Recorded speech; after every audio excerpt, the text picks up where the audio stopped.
আরিয়াত সরু চোখে তাকায়, মুখাবয়ী গম্ভীর হয়। আরিশা তা দেখে হেসে বলে, এমনিতে তো বউ দেব না, আগে আমায় আর নিহাল ভাইয়াকে খুশি করো। আরিশা হাত বাড়িয়ে মিটিমিটি হাসছে। মিরাজ চুপচাপ কাহিনী দেখছে। আরিয়াত কথা বাড়ে না। পকেট হতে মানিব্যাগ বের করে 1000 টাকার 15টা নোট বের করে আরিশার হাতে ধরিয়ে দেয়। আরিশা টাকা পেয়ে খুশিতে গদগদ অবস্থা। আরিশা গদগদ ভাব নিয়ে বলল, ধন্যবাদ ভাইয়া। ওহ, কি শান্তি টাকায়। আরিয়াত গম্ভীর কণ্ঠে বলল, বিয়ের কথাটা জেনি যেন ঢাকায় যাওয়ার আগে জানতে না পারে। আমি ঢাকায় গিয়ে সকলের সামনে বিয়ের কথাটা জানাবো। আরিশা ভদ্র মেয়ের মতো বলল, ঠিক আছে, আমি গেলাম তাহলে। ভাইয়া ভাবি, নতুন জীবনের জন্য শুভকামনা রইল আমার তরফ থেকে। আরিশা রুম থেকে বেরিয়ে যায়। আরিয়াত হাতে থাকা ঘড়ি ড্রেসিং টেবিলে রেখে ফোন আর ওয়ালেট তার পাশে রাখলো। সে কাপড় থেকে জামা কাপড় বের করে সরাসরি ওয়াশরুমে চলে গেল। আরিয়াতের এমন ব্যবহারে মিরাত হতবুদ্ধি নাই দেখলো শুধু। সে যে একটা জলজান্ত মানুষ দাঁড়িয়ে আছে, দেখো এমন ভাব করছে যেন কেউ সামনে নেই। মিরাত ভাবতে ভাবতে বিছানায় এক কোণে গিয়ে বসলো। অচেনা মানবটি তার হাজবেন্ড ভাবতেই হাঁসফাঁস করে উঠল সে। সে তো এই রুমে আসতে চায়নি, কিন্তু লিমা বেগম পাঠিয়েছেন।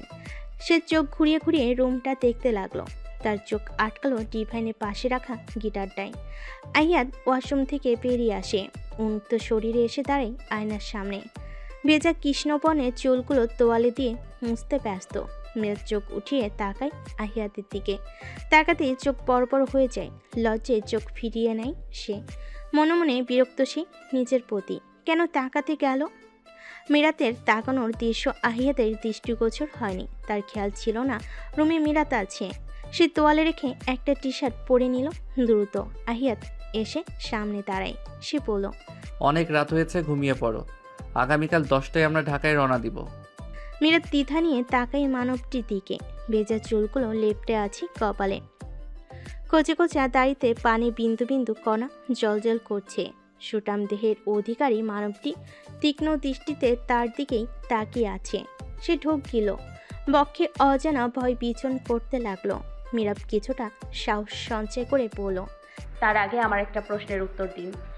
আইহাত কপালের মধ্যভাগে অবহেলায় পড়ে থাকা চুল হাতে ঠেলে পড়ল। কি প্রশ্ন?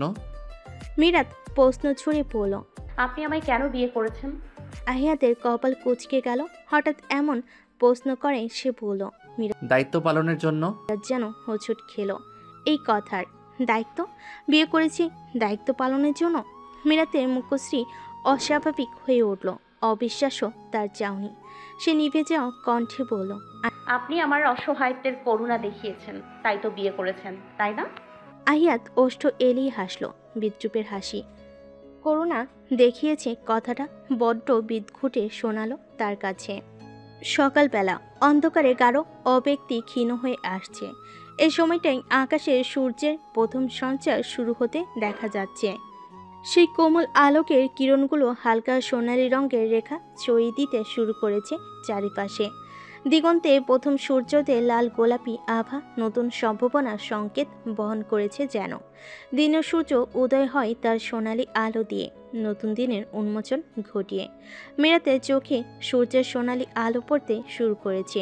সূর্যের উজ্জ্বল কিরণগুলো তার স্বপ্নময় জগতের সীমান্তে এসে পৌঁছেছে। তিত্তির করে আলো তার ঘুমন্ত চোখে ভর করেছে। এই কারণে তার ঘুমে ব্যাঘাত ঘটল। নাকমুখ কুঁচকে ধীরে ধীরে মিরাত চোখ খুলে আড়মোড়া ভেঙে উঠে বসল বিছানায়। সোনালি আলো সকালের স্নিগ্ধতা তার মনকে জাগিয়ে তুলেছে। মনে হচ্ছে সোনালি আলো তাকে আদর করে ডাকছে। সকালের শীতল আবহাওয়ায় মনটা ফুরফুরে হয়ে উঠল মিরাতের। মিরাত চোখ খুলতেই আয়নায় স্বচ্ছ সীমানায় সুদর্শন সুঠামদেহী পুরুষের প্রতিচ্ছবি ধরা পড়ল। তা দেখে চমকে উঠল সে। নেত্রপল বেশ কয়েকবার ঝাপটালো। আয়নায় ওই সোনালি উজ্জ্বলতায় ভাসমান মুখোপায়ী দৃঢ় গঠন আর তীক্ষ্ণ চাহনি মিরাতের হৃদয়ে বিস্মিতের তরঙ্গ সঞ্চারিত হলো, যে কিছুটা নড়চড়ে বসল। ওই দৃশ্যটাকে মুহূর্তেই স্তম্ভিত করে দিল। সে ভুলে বসেছিল সামনে দণ্ডায়মান মানবটিকে। আহিয়াত আয়নার ভিতরে মীরাকে থমকে যাওয়া চোখগুলোর দিকে লক্ষ্য করেছে। তার মৃদু আর গম্ভীর চাহনি তার মৃদু আর গভীর চাহনি সূক্ষ্মভাবে আয়নার ভেতরে প্রবাহিত হতে থাকলো। মিরাতের বিস্মিত অভিব্যক্তি তার চোখে পড়েছে। আহিয়াতের চোখে সেই মুহূর্তে প্রতিটি ভাবভঙ্গি অনুভূতি স্পষ্ট হয়ে উঠল। আয়নার ভেতর থেকে তীব্র আর চিরন্তন অনুভূতি মিরাতের চোখের চাহনির মধ্যে ফুটে উঠেছে। মিরাতের ঘোর ভাঙল আহিয়াতের গম্ভীর কণ্ঠস্বর শুনে। গাম্ভীর্যের সহিত গভীর স্বরে আহিয়াত বলল। অবশেষে ঘুম ভাঙলো? মিরাত স্তম্ভিত হয়ে কিছুক্ষণ নীরব রইল। তার চোখগুলি দ্রুতভাবে পাশের দিকে ফিরিয়ে নিয়ে ঠোঁট ভিজিয়ে বলল। মিরাত অনিচ্ছা সত্ত্বেও ছোট শব্দটি উচ্চারণ করল। আহিয়াতের চাহনি ছিল সম্পূর্ণ স্বাভাবিক। তৎক্ষণাৎ সে বলে উঠল। 10টায় বের হব, দ্রুত ফ্রেশ হয়ে নাও, আমি নিজে যাচ্ছি। আহিয়াত তার সুসংগঠিত দৃঢ় সিদ্ধান্তের গভীরতা জানান দিল। মিরাতকে দ্রুততার সাথে প্রস্তুতি গ্রহণের আহ্বান জানিয়ে গেল সে। মিরাত থম মেরে বসে রইল কিছুক্ষণ। রাতে দুজন একই বিছানায় ঘুমিয়েছিল। তেমন কথোপকথন হয়নি দুজনের মাঝে। আহিয়াতের আচরণ তার কাছে খুবই অদ্ভুত লাগছে। সে বিছানা থেকে দ্রুততার সহিত নেমে পড়ল। রুম থেকে বেরিয়ে সোজা আরিশার রুমের দিকে গেল। দুপুরে তপ্ত সূর্যের তেজ মাটির উপর ঘোর অন্ধকার রূপ নিয়েছে। আকাশে কোনো মেঘ নেই, শুধুই স্বচ্ছ নীল আকাশের বিস্তার। তাপমাত্রা এতটাই উচ্চ যে প্রতিটি নিঃশ্বাস যেন গরম স্রোতের মতো লাগছে। রাস্তার পৃষ্ঠে তাপের কারণে মাঝে মাঝে ধোঁয়া উঠছে। তার আশেপাশে সবকিছু থমকে দাঁড়িয়ে আছে। গাছপালার পাতাগুলো ঝুলে পড়েছে, পাখিরাও কেমন নীরব হয়ে আছে। এই উত্তপ্ত দুপুরে নীরবতা ও অবসাদ বিরাজ করছে সকলের মাঝে। অসহ্যকর একটা পরিস্থিতি। দীর্ঘ 5 ঘন্টা জার্নি করার পরে অবশেষে ঢাকায় পৌঁছেছে আহিয়াত। নিহাল আর জেনিকে তাদের গন্তব্যে পৌঁছে দিতে আধা ঘন্টার সময় বেশি লেগেছে। জেনি আজ আহিয়াতের সাথে কথা বলেনি, কারণ মিরাতকে সে ঢাকায় আনছে। আহিয়াত আলিশান 3 তলা বিশিষ্ট ফ্ল্যাটের সামনে গাড়ি দাঁড় করালো। সে গাড়ির হর্ন বাজাতেই দ্রুততার সহিত মেন গেট খুলে দিল গেটম্যান। আহিয়াত আর সাহেবকে সালাম দিয়ে গেট দিয়ে ঢুকতেই সরাসরি পার্কিং প্লেসে চলে গেল গাড়ি নিয়ে। গাড়ির জায়গা মতো পার্ক করে সে নেমে দাঁড়ালো। বাড়ির চারপাশটা চোখ বুলিয়ে দেখে নিল একবার। মনে হচ্ছে অনেক দিন পরে পরিচিত জায়গা দেখছে সে। গ্রামের বিশুদ্ধ বাতাস, মনোমুগ্ধকর পরিবেশ, পাখির কলরব, চাঁদের নির্মল আলো শহরের পরিবেশের থেকে অনেক সুন্দর। শহরের জীবন গতিশীল। সে গ্রামের মনোমুগ্ধকর পরিবেশ অনেক মিস করবে। আহিয়াত 2 কদম পিছিয়ে গাড়ির গ্লাস ভেদ করে ভিতরের সিটের দিকে তাকায়। মিরাত গাড়ির সিটে হেলান দিয়ে গভীর ঘুমে মগ্ন। তার শরীর সিটের উপর এলিয়ে পড়েছে, আর মাথা সামান্যভাবে একপাশের সিটে অবলম্বিত। তার মুখোপরে শান্ত এবং নীরব, মনে হচ্ছে স্বপ্নে কোনো সুন্দর জগতে হারিয়ে গেছে। গাড়ির জানালা দিয়ে সূর্যের মৃদু রোশনি তার মুখে পড়ছে। চারপাশের গভীর কোলাহল একদমই শূন্য। আহিয়াতের ঘুম ভাঙাতে ইচ্ছে হলো না, কিন্তু উপায় নেই, এটা করতে হবে। আহিয়াত মাথা নিচু করে বেশ কয়েকবার মৃদুস্বরে ডেকে উঠল। তার কণ্ঠস্বরে ছিল স্নেহপূর্ণ ও প্রশান্তের ছোঁয়া। গাড়ির গ্লাস খোলা থাকায় মিরাতের কর্ণে পৌঁছেছে আহিয়াতের স্বর। পুরশালী কণ্ঠস্বরে মিরাত হন্তদন্ত হয়ে ঘুম থেকে উঠে স্বাভাবিক হয়ে বসে। তন্দ্রার আচ্ছন্ন চোখে পিটপিটিয়ে চাইল সে। আশেপাশে তাকিয়ে আবিষ্কার করলো সে অপরিচিত এক জায়গায়। সে বুঝতে পারল শহরে পৌঁছে গেছে। আহিয়াত গলা খাকারি দিয়ে বলল, আমরা পৌঁছে গেছি মিরাত, গাড়ি থেকে নেমে এসো। আহিয়াতের কথা শুনে মিরাত দ্রুততার সাথে গাড়ির দরজা খুলে নিচে নামে। তড়িৎ পদক্ষেপে সে সোজা দাঁড়িয়ে পড়ে। তার নিঃশ্বাস দ্রুত ও অস্থির। তার বুকের মাঝে উত্তেজনা ও উদ্বেগ বিরাজ করছে। সামনের দিকে চোখ পড়তেই সে অবাক হয়ে ফ্ল্যাটের আশপাশটা দেখে এটা রাজপ্রাসাদের থেকে কম কিছু লাগছে না তার কাছে। সে ফোনে অনেক সুন্দর সুন্দর জায়গা দেখেছে, আজ বাস্তবেও দেখে নিল। তবে কি এটাই তার শ্বশুরবাড়ি? ভাবতে সামান্য ভীত হলো মিরাত। আহিয়াত মিরাতের বিস্মিত চাহনি দেখে শান্তভাবে বলল, এখানে আমরা সবাই থাকি, চলো আমার সাথে। মিরাত থতমত খেয়ে জিজ্ঞেস করলো, লাগেজ? মিরাতের কণ্ঠে কিছুটা উদ্বেগ ও অস্বস্তি ফুটে উঠেছে। আহিয়াত স্বাভাবিকভাবে বলল, চিন্তা করো না, লাগেজ সময় মতো তোমার কাছে পৌঁছে যাবে। আহিয়াত ফ্ল্যাটের দিকে অগ্রসর হতে থাকে। মীরা তো পিছু পিছু হাঁটতে শুরু করে। একতলা পেরিয়ে ফ্ল্যাটের সিঁড়ি বেয়ে উঠতে থাকে দুজন। বেশ কয়েকটা সিঁড়ি পেরিয়ে তৃতীয় তলায় এসে থামলো দুজনে। সামনে কাঠের সুসজ্জিত কারুকাজের কাঠের দরজা। আহিয়াত কলিং বেল বাজায় বেশ কয়েকবার। মীরাত অস্বস্তিতে সিটিয়ে আছে। সামনে কি হতে চলেছে তা ভাবতে গলা শুকিয়ে আসছে। মীরাত আহিয়াদের দিকে তাকিয়ে মিনমিন করে বলল, আমার ভয় করছে। আহিয়াদের ভুরজকল কুঁচকে গেল এবং সে আশ্চর্য হয়ে বলল। কেন? মীরাত মুখ কাচুমাচু করে মুখ ভার করে বলল। আপনার বাবা মা যদি আমায় মেনে না নেন? আহিয়াত ভরসা দিয়ে শান্ত কণ্ঠে বলল। তেমন কিছু হবে না, রিল্যাক্স। মীরাত শুনে চুপচাপ রইল। তবুও বক্ষণে কোথাও উদ্বেগ আর ভয় কাজ করছে। হঠাৎই কাঠের দরজাটি খুলল কেউ। দুজনের সামনে তাকালো। 40-এর গুন্ডি পরা এক মহিলা দরজার সামনে দাঁড়িয়ে আছেন। তার চোখের চশমা আর জামা কাপড় স্পষ্ট এক আভিজাত ও স্থিরতার ছাপ। মহিলাটি তীক্ষ্ণ দৃষ্টিতে সামনে দুজনকে নিবিড়ভাবে পর্যবেক্ষণ করছেন। মীরাত তা দেখে আহিয়াদের পেছনে লুকানোর প্রয়াস চালালো। তার চোখে মুখে ফুটে উঠেছে অস্বস্তি ভাব। আহিয়াত মৃদু হেসে সুরমা বেগমকে বলল। কেমন আছো মা? সুরমা বেগম এক উষ্ণ হাসি হাসল। তিনি ছেলের মুখে স্নেহ ভরে হাত বুলিয়ে বলেন, আলহামদুলিল্লাহ। তুমি আজ আসবে বলে আগেভাগে কিছু জানাওনি কেন? আহিয়াত মাথা চুলকে গম্ভীর মুখে সামান্য হাসি দিয়ে বলল। তোমাকে সারপ্রাইজ দেওয়ার জন্যই আমি না বলে এসেছি। সুরমা বেগম হাসি বন্ধ করে সন্ধিহান কণ্ঠে বলল। তা বুঝলাম, কিন্তু পেছনে লুকিয়ে আছে কে মেয়েটা? আহিয়াত অষ্টক্ষণে হাসি বজায় রেখে বলল। আরে তুমি চিনতে পারছো না? ও তো তোমার ফ্রেন্ডের মেয়ে। আর সুরমা বেগম আহিয়াতের কথা অসমাপ্ত রেখে বিস্মিত কণ্ঠে বলেন, আফিয়ার মেয়ে? তুমি কি সত্যি বলছো? মীরাত আহিয়াতের এমন কথা শুনে হতবাক হয়ে গেল। শেষে কিনা এই পরিচয় দিল, ক্ষুব্ধ হলো সে। মুখ থমথমে হয়ে গেল তার। আহিয়াত মাথা নাড়িয়ে হ্যাঁ বলল সুরমা বেগমকে। সুরমা বেগম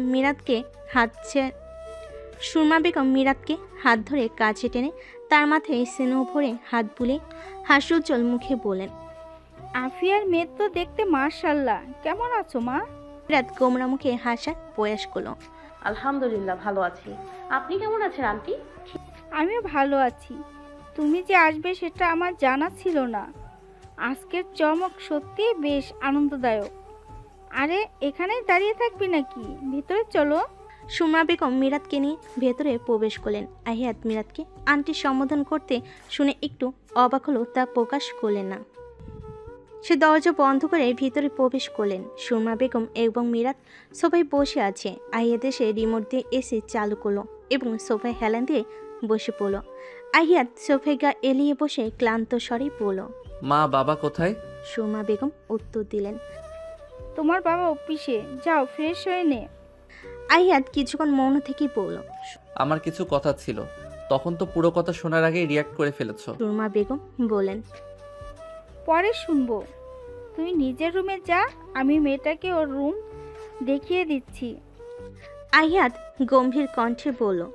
মা ওর নাম মীরাত। সুরমা বেগম মীরাতের দিকে তাকিয়ে বলেন, বাহ, দেখতে মাশাআল্লাহ, নামটাও মাশাআল্লাহ। মীরাত মৃদু হাসলো শুধু।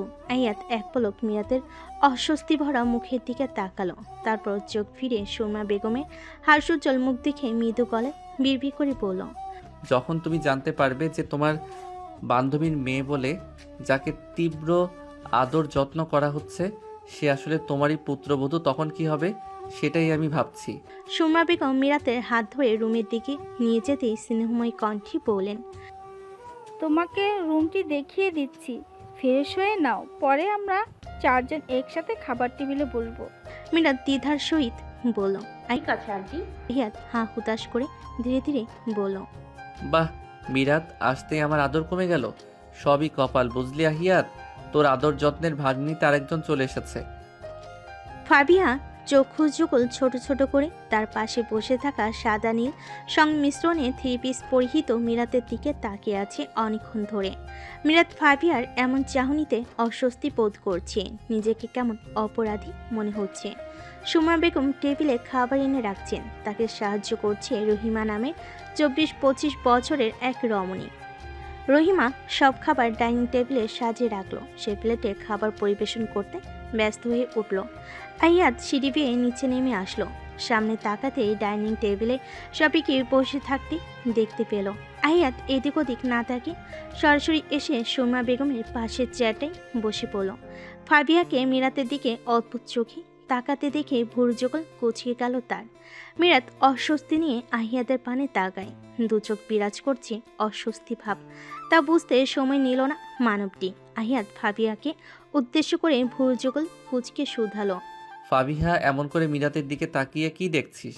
ফাবিয়া সন্ধিয়ান দৃষ্টিতে আহিয়াদের দিকে তাকায়। মুখ গম্ভীর করে সে বলে ওঠে, ভাইয়া, এত সুন্দর মেয়েটাকে কোথায় পেলে বলো তো? মানে? ফাবিয়া বিদ্রুপের স্বরে বলল, আসলে ওই যে ঘোড়ার মতো চুলওয়ালি জেনি না ফেনি, তাকে তো বেশ কয়েকবার আমাদের বাড়িতে নিয়ে এসেছো। তখন এই ঘোড়ার চুলওয়ালিকে দেখে মোটেও পছন্দ হতো না। ভাবতাম আমার হ্যান্ডসাম ভাইয়ের কপালে না ওই জেনি না ঝুলে বসে। আজ এত সুন্দর একটা মেয়েকে বাড়ি নিয়ে আসলে তাই আর কি অবাক হয়েছি। আহিয়াত সরু দৃষ্টিতে তাকিয়ে বলল, জেনির সাথে তালহাও যে আসতো সেটা তোর চোখে পড়েনি? আমার ফ্রেন্ড হিসেবে এসেছে তারা, এতে জেনিকে এত সিরিয়াসলি নেওয়ার কি আছে? কাম অন ভাইয়া, তুমি জানো আমি কেন এসব বলছি। আচ্ছা বাদ দাও, এবার বলো এই বিউটিফুল আপুজাকে তুমি কোথায় পেলে? মাকে জিজ্ঞেস করলাম কিন্তু বললো না, বলেছে তোমার থেকে জেনে নিতে। রহিমা সকলের প্লেটে খাবার পরিবেশন করে 4 জনকে দিয়ে দিল। সুরমা বেগম রহিমাকে ইশারা করলেন তাদের সাথে খেতে বসতে। রহিমা মালকিনের কথা মেনে প্লেটে খাবার নিয়ে বসলো একটা চেয়ারে। আহিয়াত ভাতের প্লেটে খাবার নাড়তে নাড়তে বলে উঠল, মায়ের ফ্রেন্ডের মেয়ে, নানাজানের বাড়ির পাশে মিরাতের বাড়ি। ফাবিয়া উচ্চস্বরে উৎকণ্ঠিত কণ্ঠে বলে উঠল, ওই যে আফিয়া আন্টির মেয়ে, যার কথা মা আমাদের গল্প করেছিল। আহিয়াত খেতে খেতে গম্ভীর কণ্ঠে বলল। ফাবিয়া ভাইয়ের দিকে তাকিয়ে ভাবুক স্বরে বলে উঠল, কিন্তু আফিয়া আন্টির মেয়ের নাম তো আজহা শুনেছিলাম। আহিয়াত পানি খেয়ে গ্লাসটা টেবিলে রেখে বলল। মিরাতুল আজহা পুরো নাম। ফাবিয়া একগাল হেসে মিরাতকে বলল, তুমি দেখতেও জোস, তোমার নামটাও জোস তো, আই লাইক ইট। মিরাত প্রতি উত্তরে হাসলো শুধু। সে বুঝল ফাবিয়া চঞ্চল ধাঁচের, সহজে মানুষকে আপন করে নিতে জানে। মেয়েটা মন যে স্বচ্ছ তা বুঝতে বাকি নেই মিরাতের। কত সুন্দর অচেনা একটা মেয়ের সাথে নির্দ্বিধায় কথা বলে চলেছে। সুরমা বেগম মেয়ের প্রতি বিরক্তি প্রকাশ করে বলেন, আহ ফাবিহা, খাওয়ার সময় কথা বলা ব্যাড ম্যানার্স। দ্রুত খাওয়ার কমপ্লিট করো। ফাবিয়া মায়ের দিকে তাকিয়ে মুখ ভার করে বলল, ঠিক আছে। সুরমা বেগম এতক্ষণে খেয়াল করলেন মিরাত অন্যমনস্ক হয়ে ভাত নেড়ে চলেছে। খাওয়ার কোনো ইচ্ছে নেই। তিনি বলেন, মিরাত খাচ্ছে না কেন? মিরাত চমকে যায়। সে নিজেকে ধাতস্থ করে বলে, এই তো খাচ্ছি। মিরাত কোনো মতো ভাত মাখিয়ে এক লোকমা ভাত মুখে দিল। সুরমা বেগম বলেন, নিজের বাড়ি মনে করবে এটা, এত লজ্জা পেতে হবে না। মিরাত ভাত চিবোতে চিবোতে মিনমিনে কণ্ঠে উত্তর দিল, ঠিক আছে। আহিয়াত বাঁকা চোখে মিরাতের দিকে তাকালো একবার। মায়ের কথা শুনে মনে মনে বলল, নিজের বাড়ি মনে করবে কেন? নিজের বাড়িতেই তো আছে। এখন শুধু সকলকে বিয়ের কথা জানানো বাকি। আরে মিরাত আপু, তুমি এত চুপচাপ আছো কেন বলো তো? দেখে মনে হচ্ছে কারো বিরহে নীরব হয়ে গেছো। আমি কখন থেকে কথা বলে যাচ্ছি একা একা। সুরমা বেগম ফাবিয়ার সাথে মিরাতের থাকার ব্যবস্থা করে দিয়েছেন। মিরাত আর ফাবিয়া বেশ খানিকটা সময় ধরে ফাবিয়ার রুমের বেলকনিতে বসে আছে। ফাবিয়া এটা ওটা বলল। মিরাত নিশ্চুপ মনমারা হয়ে বাহিরের নীল আকাশে অপলক চেয়ে আছে। দেখে মনে হচ্ছে আকাশে কোনো গোপন রহস্য উদ্ঘাটন করতে মগ্ন। মিরাত ফাবিয়ার বিষণ্ণ স্বর শুনে ফাবিয়ার দিকে তাকায়। ফাবিয়া গোমরা মুখ করে তার দিকেই তাকিয়ে আছে। চোখ মুখে উৎকণ্ঠার তীব্র ছাপ স্পষ্ট। মিরাত আমতা আমতা করে বলল, আসলে নতুন জায়গায় এসেছি তাই একটু চুপচাপ আছি। ফাবিয়া ওষ্ঠ এলিয়ে হেসে বলল। তুমি তো দেখছি আমার মতোই, আমিও অপরিচিত কোথাও গেলে চুপচাপ থাকি। তুমি কোন ক্লাসে পড়ো আপু? মিরাত স্বাভাবিকভাবে উত্তর দেয়। Honours second year. ফাবিয়া উজ্জ্বল কণ্ঠে বলে উঠল। তুমি আমার 1 বছরের বড়। যাই হোক, তোমাকে আমার ভীষণ পছন্দ হয়েছে। এখন ভাবছি আগে কেন তোমার সাথে পরিচয় হলো না। মিরাত সুমিষ্ট স্বরে বলল। তোমার নানাজানের বাসায় গেলেই আমার সাথে পরিচয় হয়ে যেত আগেই। ফাবিয়া মুখ গোমরা করে বলল। অনেক বছর আগে গিয়েছিলাম, তারপর আর যাওয়া হয়নি। নানাজান সহ সকালে ভীষণ মিস করি। ঈদের ছুটি পেলে সকালে আমাদের সাথে দেখা করতে আসছে। জানো, মিষ্টি আপুকে ভীষণ মিস করি। মিষ্টি আপুকে? আরু? তাকে কেন নিয়ে এলে না বলো তো? মিরাতের মন বিষণ্ণতায় নিমজ্জিত হয়ে গেল। মায়ের কথা তার মনে পাথরের মতো ভারী হয়ে উঠছে। আজ থেকে মায়ের কাছে থাকার সুযোগ নেই এবং পুনরায় কখন দেখা হবে তা অনিশ্চিত। দাদাজান, চাচা চাচি এবং আরও কেউ গভীরভাবে মিস করছে। এসব চিন্তায় তার নিঃশ্বাস ভারী হয়ে ওঠে। চোখের কোণে অশ্রু জমে ওঠে। সেই অশ্রু লোকানোর চেষ্টা করতে গিয়ে ফাবিয়ার অগোচর নিঃশব্দে তা মুছে ফেল। ফাবিয়া মিরাতের কানের কাছে গিয়ে ফিস ফিস করে বলল। জেনি আপুকে চেনো? মিরাত অস্তু নরম হাতের উল্টো পিঠে মুছে স্বাভাবিকভাবে বলল। হ্যাঁ, চিনি ওনাকে। ফাবিয়া সাবধান করে বলল। শোনো, ওই জেনি পেতনির থেকে দূরে দূরে থাকবে। মিরাত কৌতূহল বশত বলল। কেন? ফাবিয়া একটু বিরক্তির সহিত বলল। কয়েকদিন থাকো, বুঝতে পারবে। এখনই বলে ফেলো। রাতে বলবো, চলো ছাদে যাই। ঠিক আছে, চলো। ধুলি বিকল হলো দিনের সেই বিশেষ সময় যখন সূর্য রশ্মি আকাশে নরম সোনালি আভা ছড়িয়ে পড়ে। এই সময়টাতে আকাশের রং বদলে যেতে থাকে। একদিকে সূর্য অস্তমিত হওয়ার আগে আকাশ হয়ে ওঠে লাল, গোলাপি ও কমলা রঙের। প্রকৃতির এই স্নিগ্ধ পরিবর্তনের মধ্যে এক ধরনের নীরবতা বিরাজ করে। পাখিরা ফিরতে শুরু করে তাদের বাসায়। বাতাসে থাকে স্নিগ্ধতার পরশ। গোধূলির সময়ে মাটির উপর ছড়িয়ে থাকা সূর্যের কিরণগুলো সব কিছুকে একদম নতুনভাবে উজ্জ্বল করে তুলেছে। প্রকৃতি মনে হচ্ছে তার সৌন্দর্য নতুন করে উদযাপন করছে। এই সময়টিতে প্রকৃতির এই রোমাঞ্চকর পরিবর্তন মানুষের মনে গভীরে অদ্ভুত প্রশান্তি ও সুখের অনুভূতি এনে দেয়। মীরা তার ফাবিয়া খোলা আকাশের নিচে রেলিং ঘেঁষে দাঁড়িয়ে আছে। দুজনে নিশ্চুপ হয়ে বিকেলের বিলাস করতে ব্যস্ত। মেরাতে দৃষ্টি দূরের উঁচু উঁচু অট্টালিকার দিকে। শহরের ব্যস্ত জীবন, দালান কোঠা, আধুনিক জীবন ব্যবস্থা সব কিছু গ্রামীণ জীবন থেকে সম্পূর্ণ আলাদা। মীরার দৃষ্টি ফিরিয়ে ছাদ দেখতে থাকে। ছাদের এক কোণে বেশ কয়েক রকমের ফুলের গাছের সমাহার। এখনও ফুল ফোটেনি সেখানে। ছাদের এক পাশে একটা রুম। অবস্থানরত রুমটি বদ্ধ পরিবেশের মধ্যে অবস্থিত, যা গোপনীয়তা, নিঃসঙ্গতার অনুভূতি তৈরি করেছে বলে মনে হলো মীরাতের কাছে। ঘরটির চারপাশে রয়েছে গাছের সমারোহ। ফাবিয়া হঠাৎ বলে উঠল। মীরা আপু, সন্ধ্যা হয়ে গেছে, চলো নিচে যাই। মীরা চমকে যায়। দৃষ্টি ফেরিয়ে খেয়াল করে অন্ধকার হয়ে এসেছে। চারিদিকে আবছা আবছা লাগছে। সামনে দাঁড়ানো ফাবিয়াকে সে স্পষ্ট দেখতে পাচ্ছে না। সে বলে, ঠিক আছে, চলো। ফাবিয়া হাঁটতে থাকে নিচে যাওয়ার জন্য। মীরাত তার সাথে যেতে থাকে। মীরাত কৌতূহল বশত জিজ্ঞেস করল, ফাবিহা, কোনায় রুমটা কার? ফাবিয়া রহস্যময়ী হাসি হেসে বলে উঠল, ওটা সিক্রেট, আস্তে ধীরে জানতে পারবে। মীরাতের মুখ ভার হয়ে যায়। সে আর না এগিয়ে সেখানেই দাঁড়িয়ে পড়ল। ফাবিয়া ইতিমধ্যে রওনা দিয়ে দিয়েছে রুমের দিকে। মীরাত আশেপাশে নিবিড়ভাবে পর্যবেক্ষণ করল, কিন্তু সেখানে কোনো প্রাণী বা মানুষের অস্তিত্ব খুঁজে পেল না।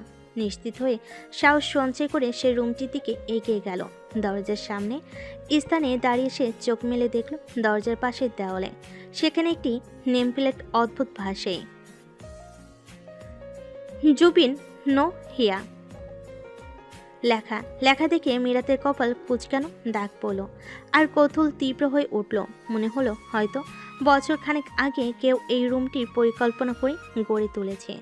আর সে সেই সৃষ্টির অমীমাংসিত রহস্যের সামনে দাঁড়িয়ে আছে। মীরাত তার হাত দিয়ে দেওয়ালের নেমপ্লেটটি ছুঁয়ে দিল। হঠাৎই অজানা শক্তি তার হাতটি চেপে ধরল। মিরাত তৎক্ষণাৎ ঘাবড়ে গেল। তার শরীরের ভিতরে অজানা আতঙ্ক ছড়িয়ে পড়ল। ভয়ে তার চোখ বড় বড় হয়ে উঠল। সে দ্রুত পেছনের দিকে তাকালো আতঙ্কিত দৃষ্টিতে। সামনে দাঁড়িয়ে থাকা মানুষের মুখভরা ছায়া অন্ধকার, কোনো সুস্পষ্ট পরিচয় পাওয়া যাচ্ছিল না। মিরাতের হৃৎপিণ্ড দ্রুত বিট করতে লাগলো। মিরাত ভয়ত গলায় বলে উঠল, কে আপনি? তার গলা যেন শুকিয়ে গেছে, কণ্ঠস্বর ভীতিস্বরে কেঁপে উঠছে। ব্যক্তিটি ধীরে ধীরে সামনে এসে দাঁড়ালো। তার মুখের অঙ্গভঙ্গি, চেহারা পুরোপুরি অন্ধকারে ঢাকা থাকায় মিরাত কোনো মুখোপই দেখতে পাচ্ছে না।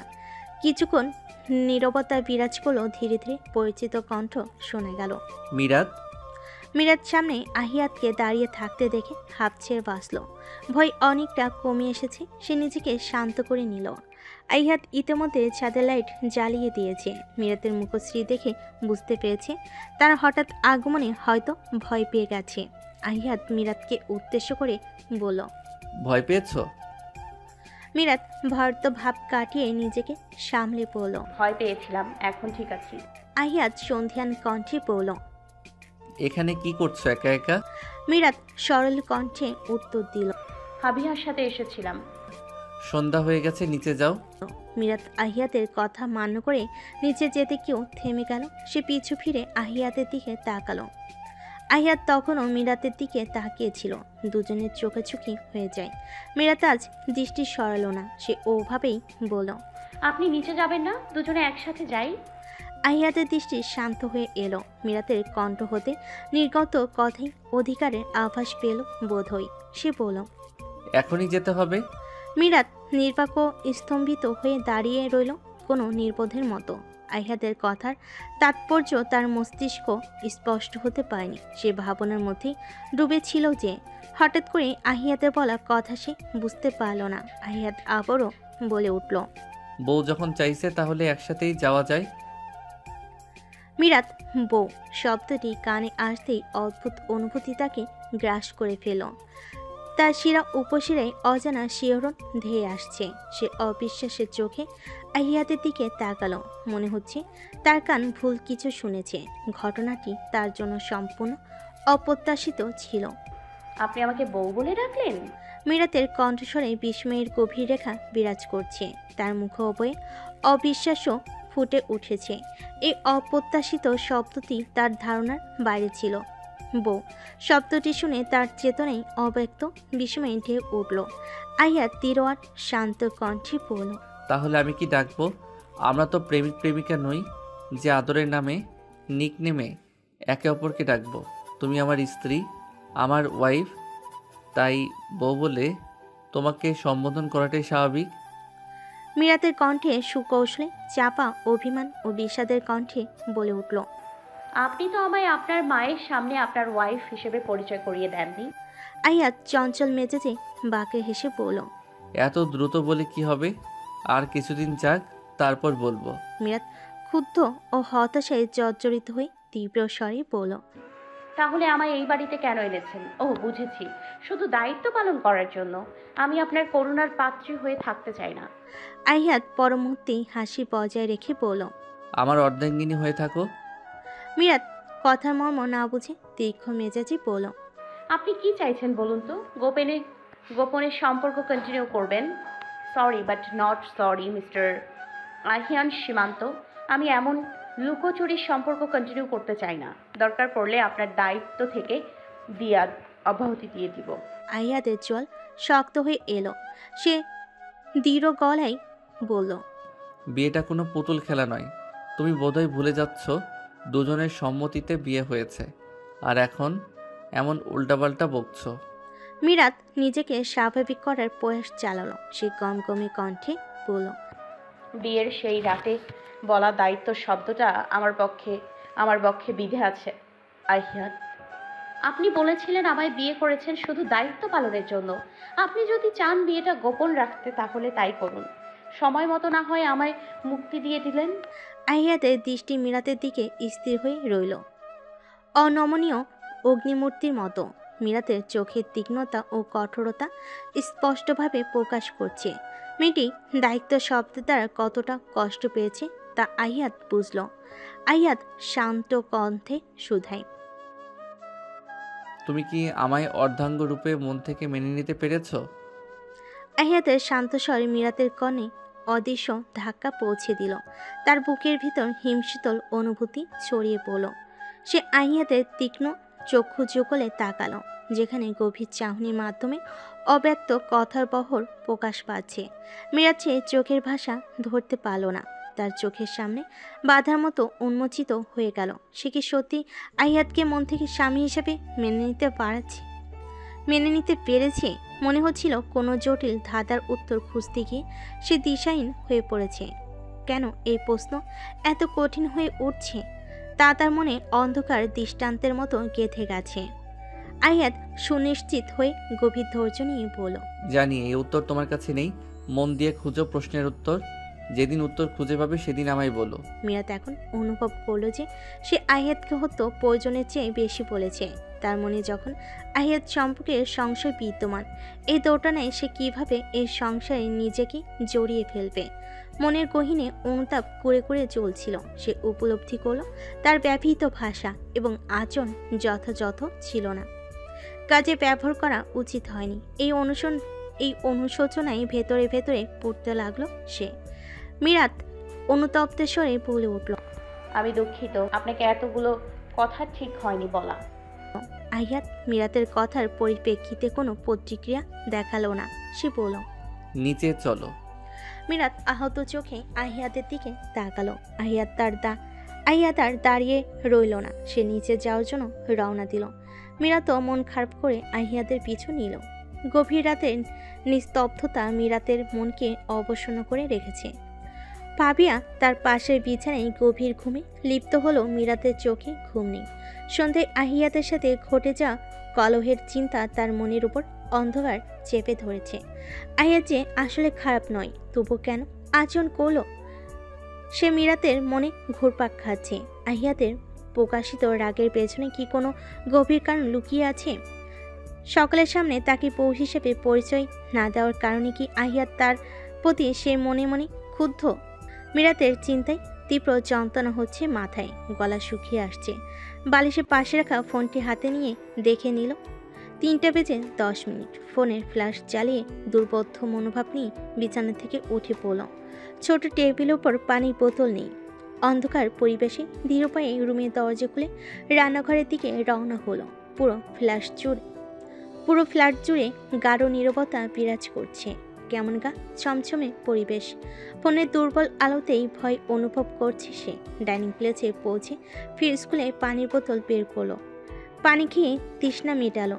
বোতলটি আবার সঠিকভাবে ফ্রিজে রেখে দিল।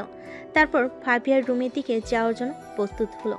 ফাবিয়ার রুমে পৌঁছানোর আগে তাকে 2টি রুম পার করতে হয়। প্রথমটি আধো খোলা, সেটা কার রুম জানেনি। দ্বিতীয়টি তালাবদ্ধ, আর তৃতীয়টি ফাবিয়ার রুম। অপরদিকে আরও 2টি রুম রয়েছে, একটি সুরমা বেগমের আর অন্যটি সম্ভবত আহিয়াদের। প্রথম রুমের পাশে পৌঁছানোর সাথে সাথে হঠাৎ করে দরজা খুলে কেউ একজন বের হয়ে এলো। মিরাত ভয়ে 2 পা পিছিয়ে যাওয়ার চেষ্টা করতে গিয়ে দেওয়ালের সাথে বাড়ি খেল। ব্যথায় কুকড়ে ওঠা মিরাত মৃদু চিৎকার করে উঠল, মিরাত, তুমি ঠিক আছো? আহিয়াতের কণ্ঠে উদ্বেগের স্বর স্পষ্ট হয়ে উঠল। মিরাত ফোনের আলো দিয়ে সামনে তাকিয়ে আহিয়াতকে দেখে কিছুটা স্বস্তি অনুভব করলো। ব্যথার জায়গায় হাত দিয়ে মেলাতে শুরু করলো। বেশি ব্যথা পেয়েছো? বেশি ব্যথা পাইনি, তবে একটু ফুলে গিয়েছে বোধহয়। এত রাতে লাইট না দিয়ে ঘুরছো কেন? দেয়ালে না লেগে মেঝেতে পড়ে গেলে তাহলে হাসপাতালে নিয়ে যেতে হতো। লাইট দিলে সবাই জেগে যাবে, তাই আমি দেইনি। এখানে দাঁড়াও, আমি আইস কিউব নিয়ে আসছি। লাগবে না, এমনি ঠিক হয়ে যাবে। চুপ থাকো, বেশি কথা বলবে না। আহিয়াদের চাপা কণ্ঠে ধমকে মিরাত চুপ হয়ে গেল। সে চুপচাপ ঠাই হয়ে দাঁড়িয়ে রইল সেখানে। আহিয়াত লাইট অন করতে যাবে, এমন সময় ফ্ল্যাটের মেন দরজা খুলে একজন প্রবেশ করলো। আহিয়াত ও মিরাত চমকে তাকালো সেই দিক দিয়ে। আহিয়াত দ্রুত বুঝতে পারল ব্যক্তিটি তার বাবা। আহিয়াত চিন্তিত কণ্ঠে বলল, ও শিট, বাবা এসেছে। এখন যদি লাইট অন করি তাহলে মীরা তো আমাকে একসাথে দেখে নেবে, যা বড় হাঙ্গামার কারণ হতে পারে। এখন কি করা যায়? মিরাত ভয় ও অস্বস্তির কারণে ফোনের ফ্ল্যাশ বন্ধ করে দিল। তার আর কোনো উপায় ছিল না। আহিয়াত দ্রুত মিরাতের হাত ধরে নিজের রুমে নিয়ে দরজা আটকে দিল। কয়েক সেকেন্ড পর ডাইনিংয়ের লাইট জ্বলে উঠল। মিরাত ধীরে ধীরে চোখ খুলল। সে নিজেকে অচেনা একটি রুমে আবিষ্কার করল। ঘরটি সুসজ্জিত, পরিচ্ছন্ন এবং সুশৃঙ্খল অবিশ্বাস্যভাবে গোছালো। দেওয়ালের উপর কয়েকটি ছবি দেখে সে বুঝতে পারল এটি আহিয়াতের রুম। ছেলেদের রুম সাধারণত এতটা সাজানো থাকে, সে না দেখলে জানতেই পারত না। রুমটির সজ্জার মধ্যে মিরাতের মনোযোগ আকর্ষণ করলো। হাতের তাপ অনুভব করে সে হাতের দিকে তাকালো। নিজস্ব অস্বস্তির কারণে মিরাত লজ্জায় একটু হাঁসফাঁস করতে লাগলো। তার মুখে রক্তিম আভা ছড়িয়ে পড়ল আর চোখ দুটো অস্বস্তিতে কুঁচকে উঠল। আহিয়াত মিরাতের অবস্থার দিকে দ্রুত নজর আসলো। সে হাত তৎক্ষণাৎ ছেড়ে দিল। হাতের স্পর্শ কেটে যাওয়ার সাথে সাথে মিরাত কিছুটা শান্তি অনুভব করলো। মিরাতের লজ্জার অনুভূতি কিছুটা কমলো। মিরাত আহিয়াতের বিছানায় নীরব বসে আছে। তার চোখে মুখে উৎকণ্ঠার বিস্ময় স্পষ্ট। আহিয়াত তার কপালে ব্যথার স্থানে ধীরলয়ে আইস কিউব চাপিয়ে দিয়ে অত্যন্ত যত্নের সাথে মিরাতের মাথায় রাখছে। আহিয়াতের নিবিড় মনোযোগ, কোমল স্পর্শ মিরাতের মনে গভীর প্রভাব ফেলেছে। তার পক্ষে অদ্ভুত ভালো লাগার ফুল ফুটেছে। মনে হচ্ছে এই ক্ষণিক যত্নের মধ্যে লুকিয়ে রয়েছে সুন্দর অনুভূতি। মিরাত অহেতুকভাবে বারবার আহিয়াতের দিকে আর চোখে তাকাচ্ছে। আহিয়াতের এই যত্নশীল আচরণ মিরাতের অন্তরের গহীনে ভালো লাগার অনুভূতির সঞ্চার ঘটাচ্ছে। আহিয়াত মিরাতের দৃষ্টি অনুভব করে গভীর কণ্ঠে বলল, আমার দিকে তাকিয়ে কি দেখছো? মিরাতের মুখ থেকে বেরিয়ে গেল অপকট উত্তর, আপনাকে। তারপরে আহিয়াতের হাত স্থির হয়ে গেল। সে তীক্ষ্ণ দৃষ্টি নিয়ে মিরাতের দিকে তাকালো। মিরাত তার অপ্রত্যাশিত মন্তব্যে লজ্জিত হয়ে মুখ লুকিয়ে অন্যদিকে তাকালো। সেই মুহূর্তে দুজনের মধ্যেই অস্বস্তিকর নীরবতা নেমে আসলো। আহিয়াত বিছানার উপরে থাকা আইস কিউবের বাক্সটা উঠিয়ে তার টেবিলের ওপর রাখলো। পিছু ফিরে মিরাতের দিকে তাকিয়ে অতি স্বাভাবিক কণ্ঠে বলল, আমাকে দেখা শেষ হয়েছে? মিরাত নিচু মস্তকে আমতা আমতা করে উত্তর দেয়। ইয়ে মানে আহিয়াত বুকে হাত গুজে গম্ভীর কণ্ঠে বলল, আশা করছি ব্যথা কমে যাবে সকালের মধ্যে। মিরাত চোখ উঁচিয়ে এক পলক আহিয়াতের দিকে তাকিয়ে লজ্জায় আড়াল করে বলল, আঙ্কেল কি এখনো আছে ডাইনিং রুমে?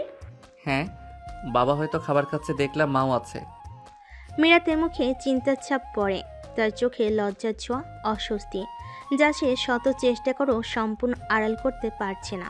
উদ্বেগ নিয়ে বলল, তাহলে আমি ফাবিহার রুমে কিভাবে যাব? আহিয়াত নিবিড় অবলম্বনের মতো স্নিগ্ধভাবে মিরাতের দিকে তাকালো। তার মুখোবয়ে স্বাভাবিকতার রেশ এঁটে বলে, আমার রুমে থাকো। মিরাত অবাক চোখে আহিয়াতের দিকে তাকায়, যেন তার মনে চোরাস্রোতের মতো প্রশ্ন ধেয়ে আসছে। আহিয়াত তার দিকে গভীর দৃষ্টি নিয়ে তাকিয়ে আছে। তার মুখবের ভেতর একটি সান্ত্বনা এবং সহানুভূতির আভা। মিরাতের গলা শুকিয়ে গেছে, মনে মনে দুশ্চিন্তার ধাক্কা খাচ্ছে। ফাবিয়ার রুমে যদি সে যায় এবং ফাবিয়া জেগে গিয়ে তাকে না পায়, তাহলে পরিস্থিতি আরও খারাপ হতে পারে। এই চিন্তায় তার মুখ রং হারিয়ে গেছে তার। আহিয়াত তার উদ্বেগের অনুভূতি বুঝতে পেরে শান্ত কণ্ঠে বলল, রিল্যাক্স মিরাত, এত টেনশন করার মতো কিছু হয়নি। ফাবিহা খুব ঘুম কাতরে, সকাল 9টার আগে তার ঘুম ভাঙবে না। মিরাত দ্রুত উত্তর দিল, আমি কিন্তু আপনার রুমে থাকবো না। আহিয়াত তার ঠোঁটের কোণে মৃদু হাসি রেখে বলল, তাহলে কোথায় থাকবে? সিস্টার ইন লয়ের কাছে? মিরাত অস্বস্তি নিয়ে মুখবর্তী অনিশ্চয়তার ছায়ানি কাচমুচু ভঙ্গিতে বলল। হ্যাঁ। আহিয়াত হাসি বজায় রেখে বলল, ঠিক আছে, দেখা যাক কি হয়। মিরাতের মুখে কিছুটা চিন্তার রেখা দেখা যায়। সে বিছানায় হেলান দিয়ে বসে। আহিয়াত ডিভাইনে বসে, তার ল্যাপটপ চালু করতে করতে ব্যস্ততার চাপ রেখে বলল, বাবা প্রায়ই রাত জাগেন, ঘুমাতে ঘুমাতে প্রায় 5টা বেজে যায় বেশিরভাগ সময়। মিরাত অপলক আহিয়াদের কাজ করার দৃশ্য দেখতে লাগলো। আহিয়াদের প্রতিটি মুভমেন্ট, প্রতিটি কাজে নিখুঁততার ছাপ স্পষ্ট, যা আহিদের পার্সোনালিটির সাথে পুরোপুরি মানানসই। তার পেশাদারিত্বের এই শৈলী দেখে মিরাত তো ভাবতে লাগলো, আহিয়াত আসলে কি করে, স্টুডেন্ট নাকি চাকরি করে, সে কিছুই জানে না। এই মুহূর্তে প্রশ্ন করার সাহস নেই তার।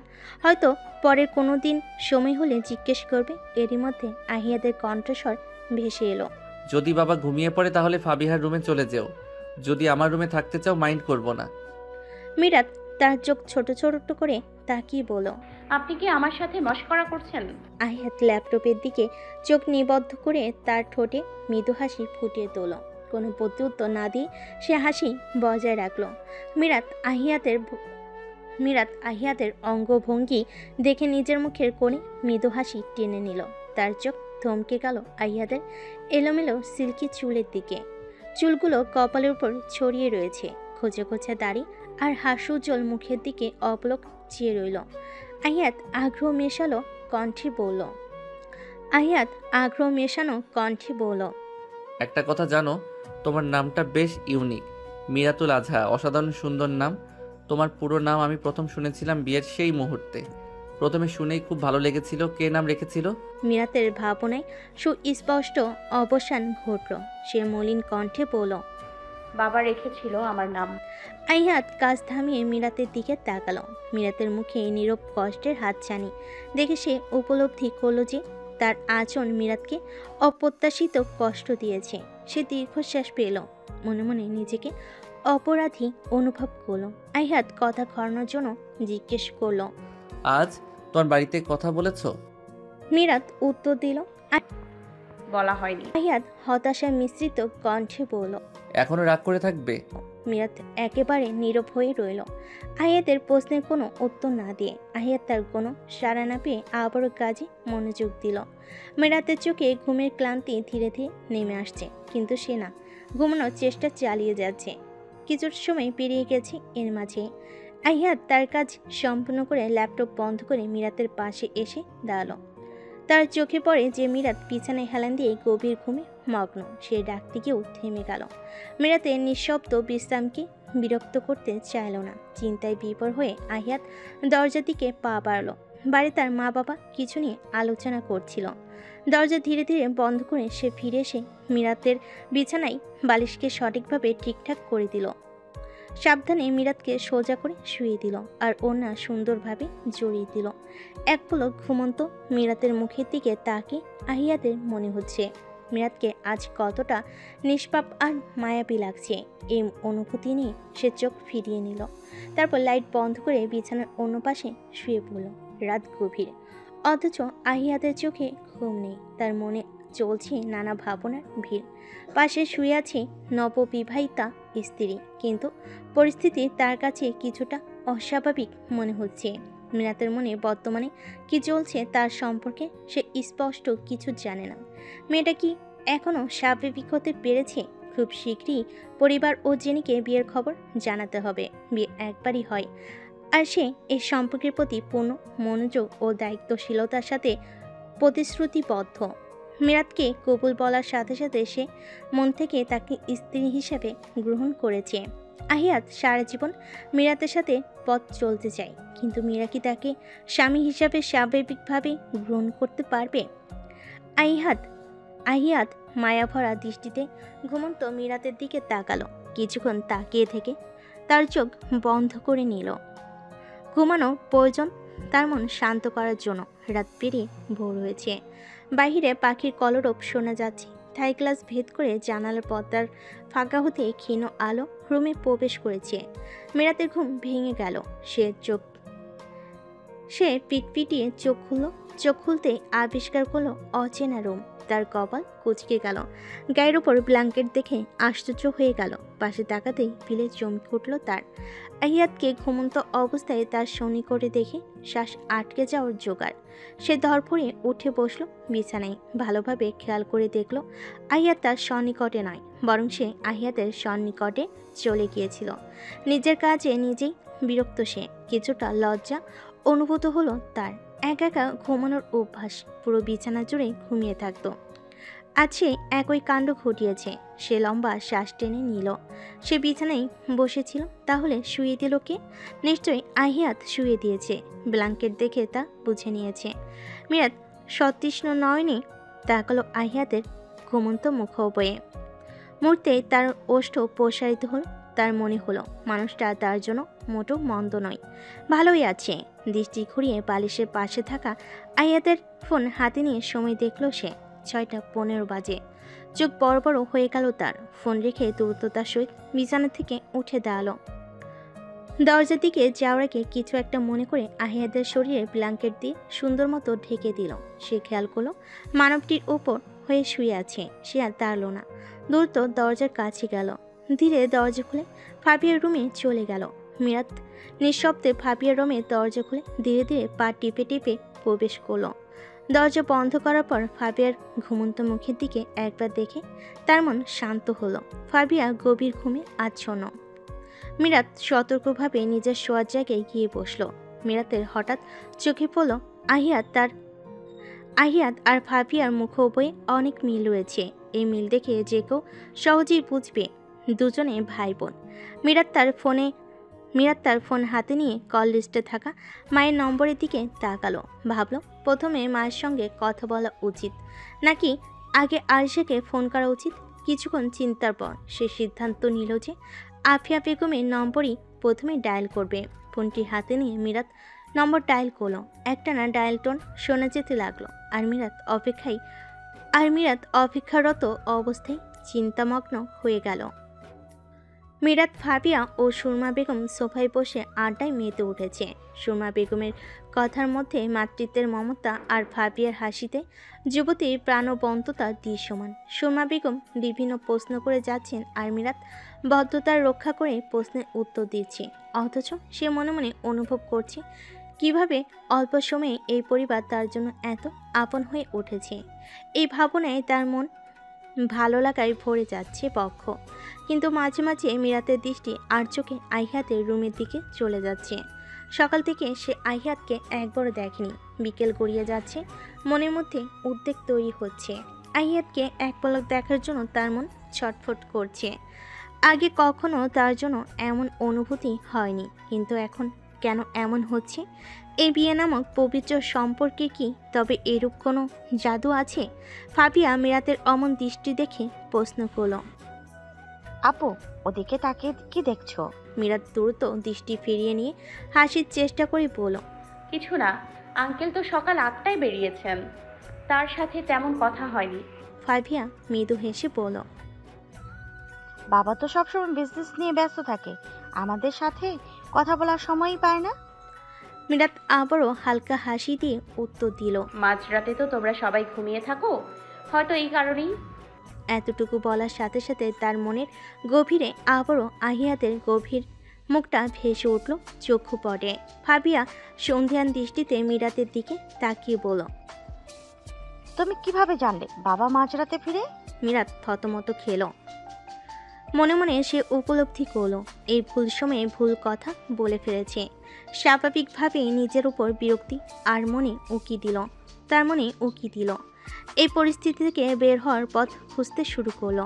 অবশেষে সাবধানতার সাথে বলল, ভোরের দিকে ডাইনিং রুমে কথার আওয়াজ শুনেছিলাম। দরজা খুলে কিছুটা এগিয়ে এসে দেখি আঙ্কেল আর আন্টি কথা বলছিলেন। কথাগুলো বলতে গিয়ে মিরাত সত্য ও মিথ্যার সীমানায় দাঁড়িয়েছে। গুছিয়ে কথাগুলো বলে হাঁপ ছেড়ে বাঁচল। কথা শেষ হতেই সে ফাবিয়া ও সুরমা বেগমের দিকে তাকালো। তাদের মুখ উভয়ে সন্দেহের চাপ স্পষ্ট। মিরাতের বুকের মাঝে টিপ টিপ করছে। প্রতিটি হৃদস্পন্দনে সে অনুভব করছে যে তার কথার সত্যতা নিয়ে একটি পরীক্ষা চলছে। ফাবিয়া ও সুরমা বেগমের চাহনি আরও গভীর প্রশ্নের দিকে ঠেলে দিয়েছে। তাদের ভাবনায় কিছু একটা আছে, মিরাত তা অনুভব করছে, কিন্তু বুঝতে পারছে না। সে এসব হজবরল ভাবতে ভাবতে ঢুকিল। সুরমা বেগম মিরাতকে ভুল প্রমাণ করে দিয়ে চমৎকার হেসে বললেন, আমার প্রতিদিনই এটা রুটিন। তোমার আঙ্কেল আসলে তাকে খাওয়ার খেতে দেওয়া আর ওনার সাথে গল্প করা। মিরাত অনিচ্ছাকৃতভাবে মুখ কাচমোচো ভঙ্গিতে হাসার চেষ্টা করল। সুরমা বেগম তখন কিছুটা তাড়া দেখে বলেন, তোমরা দুজনে বসো, আমি কফি বানিয়ে আনছি। মিরাত দ্রুত বিরোধিতা করে মিহি কণ্ঠে বলে উঠল, আন্টি, আমি কফি বানিয়ে নিয়ে আসি প্লিজ। সুরমা বেগম স্বাভাবিক কণ্ঠে বলেন, আমি কফি বানিয়ে আনছি। তুমি বসো তো। মিরাত গাল ফুলিয়ে বলল। আন্টি আমি তো আপনার মেয়ের মতো, এত ছোট কাজ করলে কিচ্ছু হবে না। সুরমা বেগম হাসি মুখে বললেন। আচ্ছা, মুখ ফুলিয়ে রাখতে হবে না, তুমি কফি বানাও। তবে ফাবিহা তোমাকে হেল্প করবে। ঠিক আছে আন্টি। ফাবিয়া আর মিরাত রান্নাঘরে ঢুকলো। সেখানকার পরিবেশ যেন মিষ্টি কথোপকথনের পীঠস্থান। রান্নাঘরের আকাশে গরম কফির গন্ধ ছড়িয়ে পড়তে শুরু করেছে। আর সুরমা বেগম মিরাতের ব্যবহারে মুগ্ধ হয়েছেন। মিরাতের মিষ্টি রূপ আর সুন্দর ব্যবহার তার মনে জায়গা করে নিয়েছে। মাঝে মাঝে সুরমা বেগমের মনে হয় মিরাত আফিয়ার মতো হয়ে উঠেছে, স্নিগ্ধতা ও সতেজতায় ভরপুর। দীর্ঘদিন ধরে বাবার বাড়িতে কথা বলার সুযোগ হয়নি, তাই সে মুন্সি সাহেবের কাছে ফোন দিলেন কথা বলার জন্য। আহিয়াত ধীরে ধীরে ডাইনিং রুমে প্রবেশ করলো। দরজাটি খোলা থাকে, কোনো বাধা পড়ল না। ক্লান্ত শরীরকে সামলাতে না পেরে সে সোফায় ধপ করে বসে পড়ল। সুরমা বেগম ফোনে কথা বলা বন্ধ করে ছেলের দিকে নজর দিলেন। আহিয়াত তার দিকে ইশারা করলো কথোপকথনটি অব্যাহত রাখার অনুরোধ জানান দিল। সুরমা বেগম মুন্সি সাহেবের সাথে কথোপকথন পুনরায় শুরু করলেন। আহিয়াত সরাসরি ফাবিয়ার রুমের দিকে তাকালো। রুমটি বন্ধ থেকে তার মনে এক ধরনের হতাশা ছড়িয়ে পড়ল। এলোমেলো দৃষ্টি ঘুরিয়ে সে মিরাতকে খুঁজতে লাগলো। সুরমা বেগম ফোনটি কেটে দিয়ে ছেলের অস্থির দৃষ্টি লক্ষ্য করে বলেন। ভাবিয়াকে খুঁজছিস? আহিয়াত মায়ের দিকে তাকে অতি স্বাভাবিকভাবে বলল। না, মিরাতকে খুঁজছি। তুমি দেখেছো? মায়ের কপালে ভাঁজ পড়ল। তিনি নিজের ভাবভঙ্গি অক্ষুণ্ণ রেখে বলেন। প্রতিদিন ফাবিহার খোঁজ করো, আজ হঠাৎ মিরাতের খোঁজ করছো কে যে? আহিয়াত গম্ভীর কণ্ঠে বলল। মেহমানের খোঁজ নিতেই পারি, এতে তো রিয়েক্ট করার কি হলো?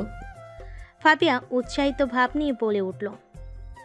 আরে ভাইয়া, তোমার মেহমান তো চলে এসেছে। আহিয়াদের কর্ণ ঘুরে ফাবিয়ার কণ্ঠস্বর পৌঁছানোর সাথে সাথে সে সামনে তাকালো। ফাবিয়া ও মিরাতকে দেখতে পেল। মিরাতের হাতে একটি ট্রে, তাতে 4টি মগ কফি সাজানো। মিরাতের মুখে অস্বস্তির ছাপ স্পষ্ট। মিরাতকে কফি হাতে দেখে তার ভুরুযুগল কুঁচকে গেল। ফাবিয়া তড়িৎভাবে বলল। মিরাত আপু, আমার কাছে ট্রে দাও, আমি কফি সবাইকে দিয়ে দিচ্ছি। মিরাত ধীরে ধীরে চোখ ফিরিয়ে নিয়ে বলল। আমি সবাইকে দিয়ে দিচ্ছি, তুমি বসো। ফাবিয়ার মতো ভদ্র মেয়েটি সোফায় বসে পড়ল। মিরাত সতর্ক হাতে টেবিলে ট্রে রেখে সুরমা বেগম এবং ফাবিয়ার হাতে কফির মগটি দিয়ে দিল। পরমুহূর্তেই এক মগ কফি হাতে নিয়ে সে চুপচাপ দাঁড়িয়ে রইল। আহিয়াদের দৃষ্টি মিরাতের উদ্বিগ্ন মুখে স্থির। সে কিছু একটা ভেবে চলেছে। মিরাত বড় ফ্যাসাদে পড়েছে। সবার সামনে আহিয়াতকে কফি দেবে কিনা, এই দ্বিধা তাকে বিক্ষুব্ধ করে তুলেছে। মনে পড়ে যাচ্ছিল গত রাতে তারা একসাথে ছিল। লজ্জায় তার মুখ রক্তিম হয়ে উঠল। বিন্দু বিন্দু ঘাম তার ললাটে জমে উঠছে। সে নীরবে সেখানে দাঁড়িয়ে রইল। ফাবিয়া মিরাতকে চুপচাপ দাঁড়িয়ে থাকতে দেখে বলল। আরে দাঁড়িয়ে আছো কেন? কফিটা ভাইয়াকে দাও। আহিয়াত উঠে দাঁড়িয়ে শার্ট টেনে বলল। আগে ফ্রেশ হব আমি। ফাবিয়া তৎক্ষণাৎ বিরোধিতা করে বলল। কফি ঠান্ডা হয়ে যাবে। মিরাত আপু, কফিটা দাও। মনে মনে হাঁসফাঁস করছে। মিরাত অস্বস্তি নিয়ে কফির মগটি আহিয়াতের দিকে বাড়িয়ে দিল। তার হাতে কম্পন ধরেছে। আহিয়াত তা লক্ষ্য করে দ্রুত মগটি গ্রহণ করলো আর সোফায় বসে পড়ল। মা কার সাথে কথা বলছিলে? তোর নানাজানের সাথে। সবাই কেমন আছে? বলল ভালোই আছে। আর কিছু বলেনি? না, টুকটাক কথা বলে ফোন রেখে দিলাম। বাবা একটু বাজারে যাবেন এখন। আহিয়াত কফিতে একটি চুমুক দিয়ে মায়ের কথাগুলো মন দিয়ে শুনল। সে বুঝতে পারছে নানাজান এখনও তার মাকে কিছু জানেনি। এতে তার মনে একটি চিন্তা ঘুরপাক খাচ্ছে। তার মানে তার মাকে এখন বিয়ের কথা বলেনি কেউ। ঢাকায় আসার দিনটার কথা মনে পড়ল তার, যখন নানা মামা ও মামির সামনে সে বলেছিল মিরাতের এবং তার বিয়ের কথা যেন তার বাবা মা, বোন এবং জেনির কাছে আপাতত না জানানোর জন্য। আহিয়াত নিশ্চিত ছিল সে নিজেই একদিন তাদের জানাবে। এখন সময় হয়ে এসেছে, কিছু মুহূর্তের অপেক্ষা মাত্র। তারপর তার পরিবার জানবে মিরাত এই বাড়ির বউ। সে চায় না পবিত্র সম্পর্কটি চাপা পড়ে থাকুক। এতে সম্পর্কের উন্নতির বদলে অবনতি হবে, যা সে কখনোই কামনা করে না। আহিয়াদের মনে আশ্বাস আছে সকলের সামনে সত্যটি উন্মোচন হলে সম্পূর্ণের ভিত্তি আরও দৃঢ় হবে। সে আবারও কফির মগের দিকে তাকালো। এই মুহূর্তে কফির মতোই তার অনুভূতি, গাঢ় আর তীব্র। সে জানে সামনে এক নতুন অধ্যায় শুরু হতে চলেছে, আর সে সেই অধ্যায়ের মুখ্য ভূমিকা পালন করতে প্রস্তুত। আহিয়াত বেশ কয়েকবার কফিতে চুমুক দিতে দিতে আজকের কফির সাথে কিছুটা ভিন্নতা লক্ষ্য করলো। আহিয়াত তৃপ্তির সঙ্গে বলল, Today's coffee is wonderful. When did Fabia learn to make coffee so beautifully? Your coffee tastes different from the ones you have made before. Fabia মিটমিটিয়ে হাসলো, তার চোখ মিরাতের দিকে। মিরাত নিজের কফির মগ নিয়ে ফাবিয়ার পাশে বসে পড়ল। ফাবিয়া গলা খাকারি দিয়ে বলল, কফি তো আমি বানিয়েছি। আহিয়াত অবাক হয়ে জানতে চাইল। তাহলে সুরমা বেগম মৃদু হাসি দিয়ে বলেন, মিরাত মা বানিয়েছে। আহিয়াতের দৃষ্টি মিরাতের দিকে চলে গেল। সে দেখতে পেল মিরাতের মুখে লজ্জা ও উচ্ছ্বাসের ছাপ। আহিয়াত শান্ত দৃষ্টিতে মিরাতের দিকে তাকালো পুনরায়। মিরাত চুপচাপ কফি খেতে ব্যস্ত হয়ে পড়েছে, এমন ভান করছে সে কিছুই শুনতে পাচ্ছে না। আহিয়াত প্রশংসার সহিত বলে উঠল, কফির টেস্ট বোধহয় সহজে ভুলতে পারবো না। এক কথায় বলা যায় নাইস অ্যান্ড অ্যাট্রাকটিভ কফি। প্রশংসে তার প্রশংসা শুনলেও শেষাংশের মজা ছলে বলা কথা বুঝতে বিলম্ব হলো না মিরাতের। সে সরাসরি আহিয়াতের দিকে তাকালো। আহিয়াত মৃদু হাসি ওষ্ঠে বজায় রেখে কফি পান করতে ব্যস্ত। ফাবিয়া একগাল হেসে বলল, ভাইয়া তুমিও ওই চুপ্পু সাহেবের মতো কমেন্ট করছো, হাউ ফানি।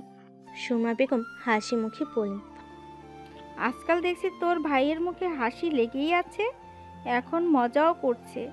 আগে তো সবসময় মুখ গম্ভীর করে রাখতো, কাহিনী কি বলতো? ফাবিয়া আবার মজার ছলে বলল, মিরাত আপু এই বাড়িতে এসেছে, তাই মিরাত আপুকে এই বাড়িতে সারা জীবনের জন্য রেখে দাও। দেখবে তোমার ছেলে আর কত রূপ দেখতে পাবে। আর ভাইয়া এতে তো তোমারও সুবিধা হবে। মিরাত আপুর হাতে special nice and attractive coffee খেতে পারবে। আহিয়াত পায়ের উপর পা তুলে আয়েশ করে বসে পড়ল। আইডিয়াটা মন্দ নয়, রেখে দে। ফাবিয়া প্রতি উত্তরে ভাবুক হয়ে পড়ল, ভাইয়া এইভাবে তো রাখা যায় না। তুমি বরং প্রতিদিন কফি খাওয়ার জন্য হলেও মিরাত আপুকে আমার ভাবি বানিয়ে দাও। এমনিও মিরাত আপু জেনির থেকে 70 গুণে ভালো আছে। তোমাদের দুজনকে ভালোই মানাবে, একদম খাপে খাপ মিলে যাবে। মিরাতের গলায় কফি আটকে গেল। সে খুব খুব করে কেশ উঠল। ফাবিয়া এহেন কাণ্ডে চমকে গেল। ফাবিয়া মিরাতের পিঠে থাবা দিতে লাগলো।